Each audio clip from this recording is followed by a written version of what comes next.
concertation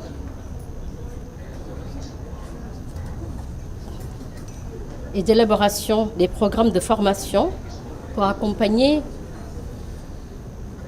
la transformation des établissements de santé publics et privés. Donc je suis là avec le guichet qui finance la formation continue des entreprises et des organisations professionnelles qu'on appelle le guichet GEFOP. À travers ce guichet, l'approche du 3FPT pour le renforcement du capital humain, c'est l'approche sectorielle. Donc aujourd'hui, nous sommes là avec le secteur de la santé qui répond aux 5 composantes qui sont le tourisme, le BTP, l'éthique, l'agriculture et la santé.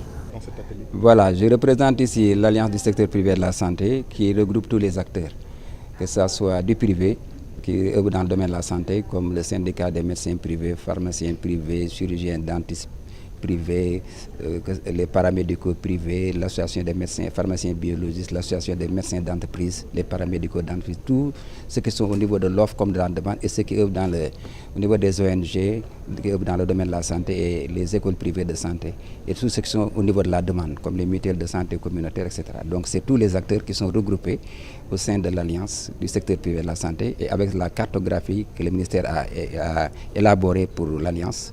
En 2018, on était 2754 structures privées de santé, mais qui s'est allongé. Aujourd'hui, on peut dire vers 3000 agents, plus de 3000 agents, 3000 structures privées de santé donc, qui appartiennent à l'Alliance du secteur privé de la santé, lequel que je représente ici.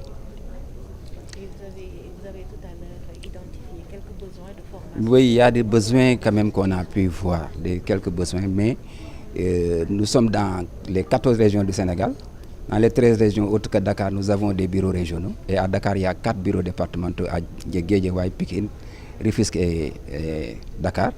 Et dans chaque région, avec la cartographie, nous savons le nombre de structures privées qu'il y a, que ce soit les pharmacies ou des cabinets médicaux, des cliniques médicales, des cliniques paramédicales, etc. Ce qui fait que nous sommes à même de savoir que le nombre d'agents que nous avons et qui ont besoin de formation. Il est vrai.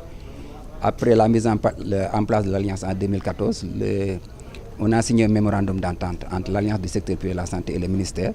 Et aujourd'hui, tous les acteurs au niveau des régions sont impliqués valablement dans les structures publiques par rapport aux activités de formation. Mais j'avais dit tantôt que le nombre impliqué est infime par rapport au nombre global d'agents à former. Parce que c'est un budget réservé pour le public et le privé, des fois, on invite 2 personnes, 3 personnes. C'est pourquoi nous disposons d'un plan stratégique.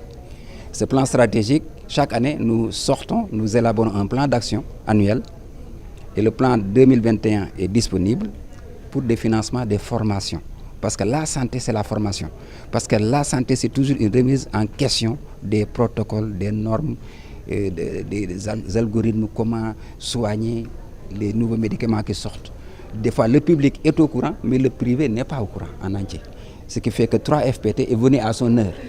Il va nous permettre, avec le financement de notre plan d'action, que toutes les régions, au niveau des districts, que nos agents puissent bénéficier des formations au même titre que ceux du privé, pour le bien et le développement du système de santé du Sénégal.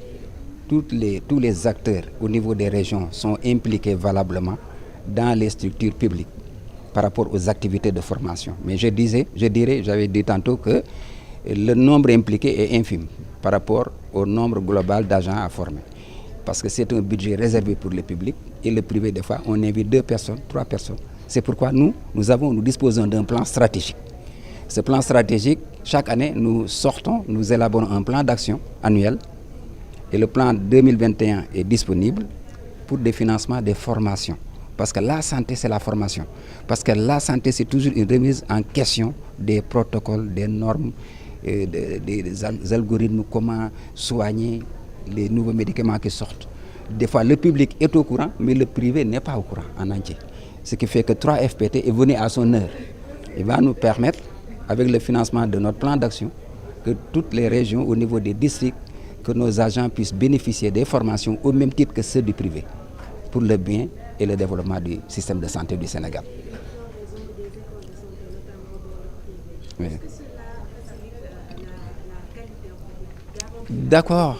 Moi, je crois que par rapport au nombre d'écoles privées de santé, moi, je suis le secrétaire général du collectif des écoles privées de santé. À ce titre, je peux dire qu'il y a environ 78 écoles privées de santé au Sénégal, dont 48 à Dakar. Si vous allez avec la libéralisation du secteur privé de la santé, la formation en santé, à partir de 2005 au Sénégal, les écoles ont augmenté, c'est vrai. Mais ça, c'est infime si nous prenons en compte, si nous les comparons avec au niveau de l'Afrique de l'Ouest. À Yaoundé, presque 200 et quelques, au Maroc, partout, c'est des écoles qui... Et puis, il n'y a pas le feu, je le dis toujours. Dans la mesure où toutes ces écoles font le même examen de certification nationale que les NDSS, que les centres régionaux de formation en santé. C'est le même examen qui est fait. Le ministère de la Santé, il certifie et il régule. Si vous ne réussissez pas au diplôme donné par le ministère de la Santé, vous ne pouvez pas exercer dans la fonction publique. Donc il n'y a pas le feu. Quelqu'un peut mettre même dans sa maison et former. L'essentiel, c'est qu'il présentera ses candidats à l'examen national de certification, qui est un et unique. C'est ça.